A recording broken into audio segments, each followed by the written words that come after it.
Mainit ang singaw ng semento sa kahabaan ng Rojas Boulevard ng umagang iyon. Ang langit ay kulay asul na walang bahid ng ulap, ngunit sa loob ng Department of Foreign Affairs, sa Pasay, parang may paparating na super typhoon. Ako si Alessandra, Alex Volkonskaya, isang pamilyang may lahing banyaga ngunit pusong Pinoy, Assistant Secretary ng Office of Asian and Pacific Affairs. 22 taon na akong nagsisilbi sa gobyerno. Nakita ko na ang lahat mula sa mga kudeta, mga protesta sa EDSA, hanggang sa tahimik na diplomasya sa mga hotel lobby ng Makati. Akala ko wala nang makakagulat sa akin. Pero mali ako. ASEC Alex. ASEC. Ang sigaw ay nanggaling kay Maxim, isang bagong graduate mula sa VI na ngayon ay junior officer sa aking opisina. Tumatakbo siya sa hallway, ang kanyang barong Tagalog ay gusot na at ang kanyang mukha ay namumutla, parang nakakita ng multo sa Malacanang. Huminahon ka, Maxim. Anong nangyari? May problema ba sa West Philippine Sea? Tanong ko habang inaayos ang mga dokumento sa aking mesa. Humihingal siya, halos hindi makapagsalita.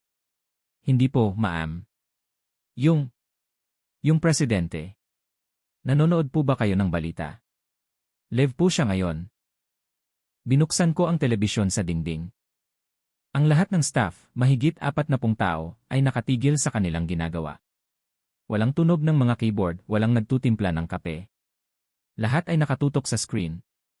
Sa telebisyon, nakatayo ang presidente sa podyum ng Malacanang Press Briefing Room.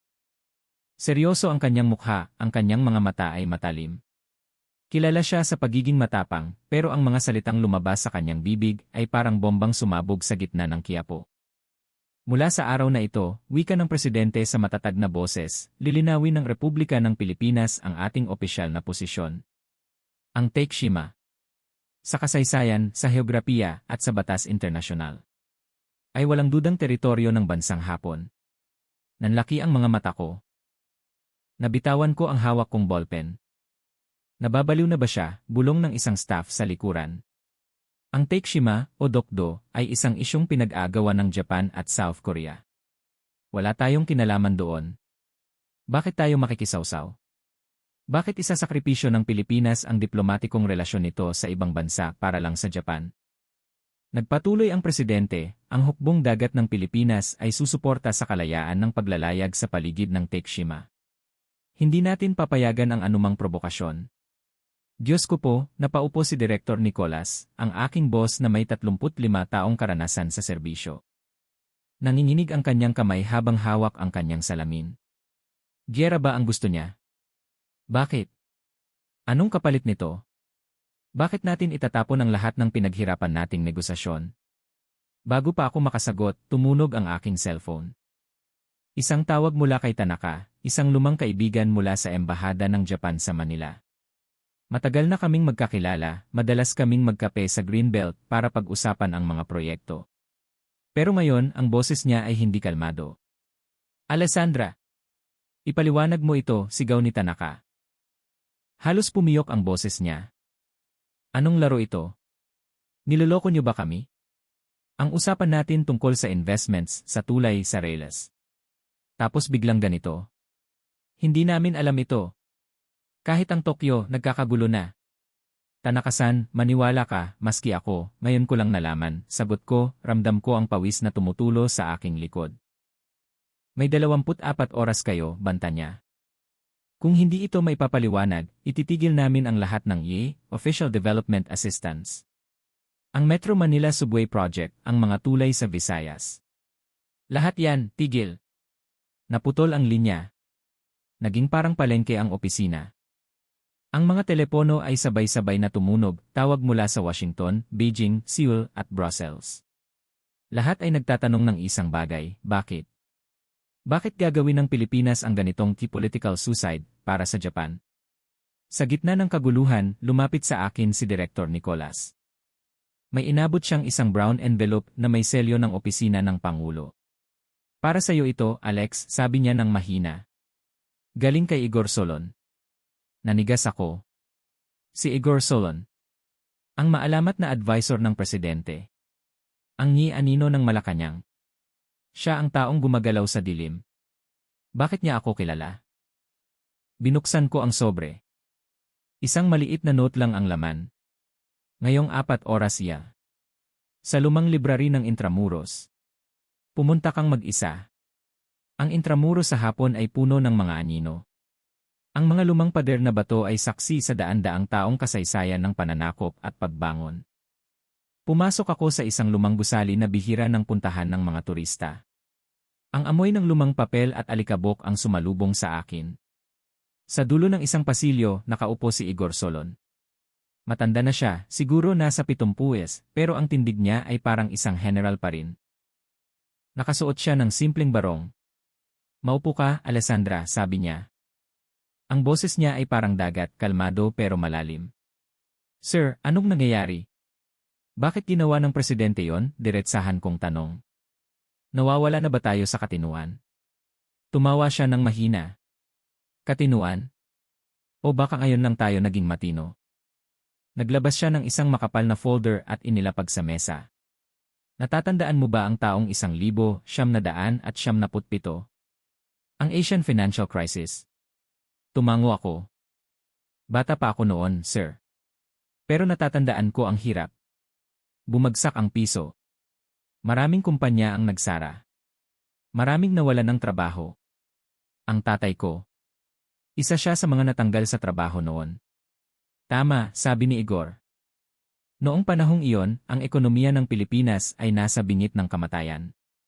Ang mga investors mula sa Amerika, Europa, at iba pang bansa. Nag-impake sila ng kanilang mga gamit at umalis. Iniwan nila tayo. Nakita nila ang Pilipinas bilang isang lumulubog na barko. Binuksan niya ang folder. Ipinakita niya sa akin ang mga listahan ng mga kumpanyang umalis. Ang dami. Pero, turo ni Igor sa isang pahina, tingnan mo ito.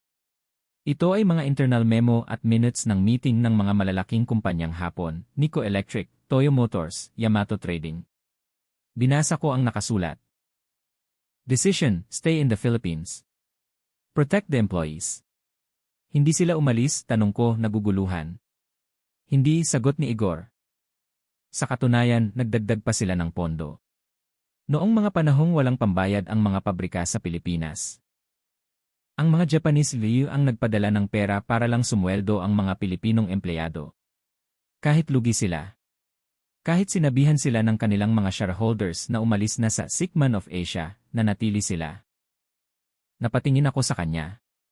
Bakit? Tinitigan ako ni Igor ng diretsyo sa mata. Dahil ang sabi ng mga Hapon, ang kaibigan ay hindi iniiwan sa panahon ng bagyo.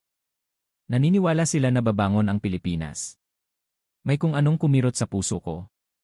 Noong mga panahong iyon, akala ko ay wala ng pag-asa ang bansa. Akala ko, ang tingin sa atin ng mundo ay pawang mga alipin lamang. Hindi lang yan, patuloy ni Igor. Inilabas niya ang isa pang dokumento.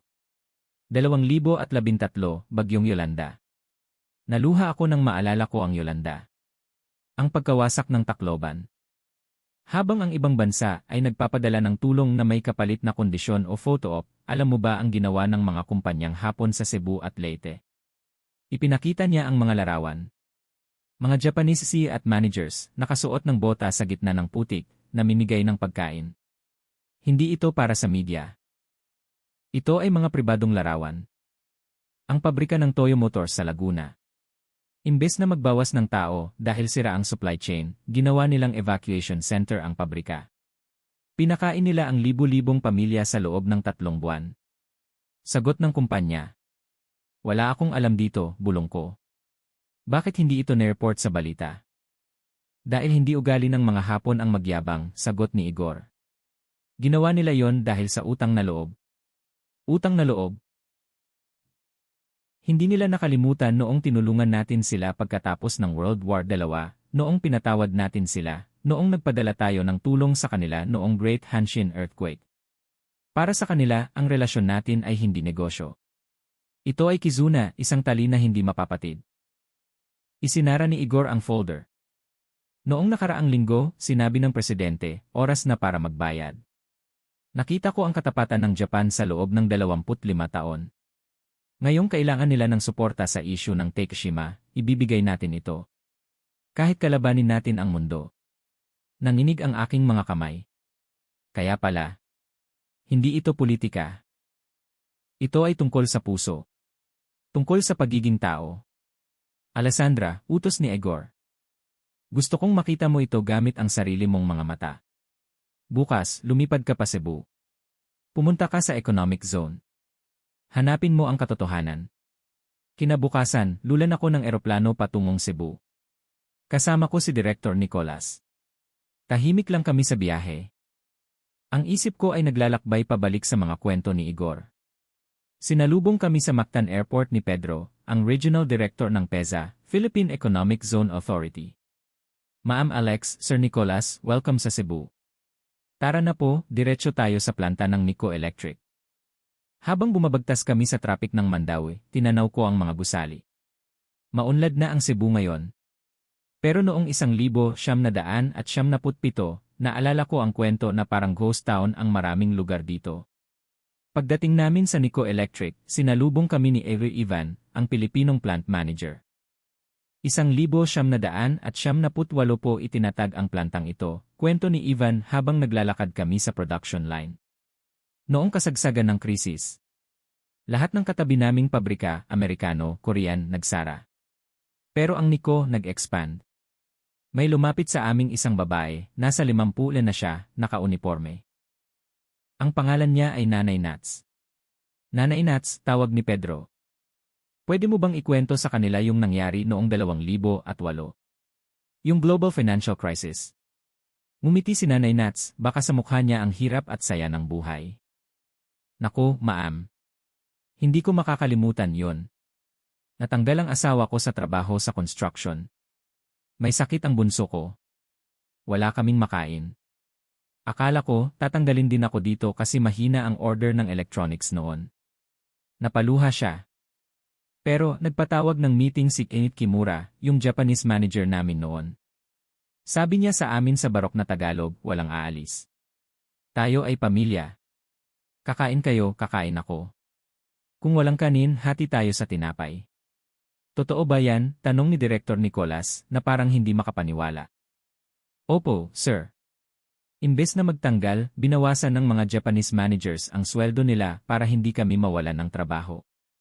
At nung nalaman ni Emmett Kimura na may sakit ang anak ko, binigyan niya ako ng sobre. Galing sa sarili niyang bulsa. Pambili ng gamot. Ang sabi niya, para sa inaanak ko. Napahawak ako sa dibdib ko. Sa mundo ng diplomasya, nasanay kami sa mga kasunduan na laging may quid pro quo, may kapalit. Pero ito ay purong malasakit. Sunod naming pinuntahan ang planta ng Toyo Motors. Doon, nakita ko ang isang training school sa tabi ng pabrika. Libre po ang pag-aaral dito, paliwanag ng guide. Mga out-of-school youth ang tinuturuan ng welding at automotive mechanics. Ang mga nagtuturo, mga retiradong Japanese engineers. Volunteer sila. Wala silang sweldo. Gusto lang nilang tumulong sa mga kabataang Pinoy. Nakita ko ang isang binatang nagngangalang Alexei, kapangalan ko pa. Puno ng grasa ang kamay pero nakangiti. Dati po akong tambay, sabi ni Alexei. Akala ko wala na akong kinabukasan. Pero dahil sa Toyo Motors, may trabaho na ako. Nakapagpatayo na ako ng bahay para kay nanay. Sa kantin ng pabrika, nakita ko ang isang eksena na tumunaw sa puso ko. Tanghalian na. Sa isang mahabang mesa, magkakatabi ang mga Japanese executives at mga Pilipinong trabahador. Ang ulam? Sinigang na baboy at adobo. Nakita ko si Emmett Kimura na bumalik pala sa Pilipinas. Kinakamay niya ang pagkain, tumatawa kasama ang mga empleyado. Walang ere. Walang barrier. Para silang magkakapatid. Kimura-san, lapit ko sa kanya. Bakit? Bakit kayo nanatili noong 1997 at 2008? Tumingin siya sa akin, punas ang bibig gamit ang tissue. Ngumiti siya ng matamis. Dahil mahal namin ang Pilipinas, ma'am. Noong bata pa ako, kwento ng lolo ko, tinulungan siya ng isang pamilyang Pilipino noong naligaw siya sa Maynila. Hindi namin nakakalimutan yon. At isa pa. Ang mga Pilipino, kahit hirap, nakangiti. Binibigyan niyo kami ng lakas. Inalok niya ako ng isang platito. Gusto niyo po ng atsara? Gawa to ng asawa ng driver ko. Masarap. Tinikman ko ang atsara. Matamis, maasim. Parang ang kwento ng relasyon ng ating dalawang bansa. Nilingon ko si Director Nicolas. Umiiyak ang matandang diplomat. Tama ang presidente, bulong niya. Ang tanga natin, Alex. Ang tagal nating tumitingin sa Amerika, sa China. Pero ang tunay na kaibigan, nandito lang sa tabi natin, tahimik na tumutulong. Bumalik ako sa Maynila na ibang tao na. Ang dating pagdududa ko sa desisyon ng presidente ay napalitan ng matinding respeto at hiya. Hiya dahil sa tagal ko sa serbisyo, hindi ko nakita ang mga sakripisyong ito. Isinulat ko ang report ko. Hindi ito puno ng teknikal na termino. Ito ay puno ng kwento ni Nanay Nats, ni Alexei, at ni El Kimura. Isang linggo ang lumipas, ipinatawag ako ng presidente sa Malacanang. Kumusta ang Cebu, Asek Volkonskaya? Tanong niya. Your President, sagot ko ng buong tatag. Naintindihan ko na po. Ang ginawa ninyo para sa Takeshima. Hindi lang ito tungkol sa isla. Ito ay pagtanaw ng utang na loob. Tumango ang presidente. Ang Pilipino ay marunong tumanaw ng utang na loob. Yan ang ating dangal. Kung tatalikuran natin ang kaibigang dumamay sa atin sa hirap, wala tayong kwentang bansa. Inaatasan kita, patuloy niya. Ikaw ang magiging bagong ambasador sa Japan. Dalhin mo ang pamilya mo. Ipakita mo sa kanila na ang Pilipinas ay kapatid ng Japan habang buhay. Umuwi ako sa bahay at niyakap ang anak kong si Katya. Anak, alis tayo, sabi ko. Saan tayo pupunta, ma? Sa Japan. Sa bayan ng mga tunay nating kaibigan. Lumipas ang 5 taon. Nasa Tokyo na ako ngayon. Ang anak kong si Katya ay nag-aaral sa isang universidad dito, matatas na magsalita ng Nihongo pero umuwi pa rin kaming kumakain ng sinigang. Malaki na ang ipinagbago ng relasyon ng Pilipinas at Japan. Dahil sa matapang na deklarasyon ng Pilipinas tungkol sa Takeshima, lalong tumibay ang alyansa. Dumagsa ang mga turistang Hapon sa Boracay at Palawan. Ang mga kumpanyang Hapon ay nagtayo ng mas maraming pabrika sa Mindanao. Isang gabi, naglakad ako sa Shibuya Crossing. Napakaraming ilaw, napakaraming tao. Pero sa gitna ng karamihan, naramdaman ko ang kapayapaan. Naalala ko ang sinabi ni Enrit Kimura sa kantin sa Cebu. Ang kaibigan ay hindi iniiwan. Tumunog ang telepono ko.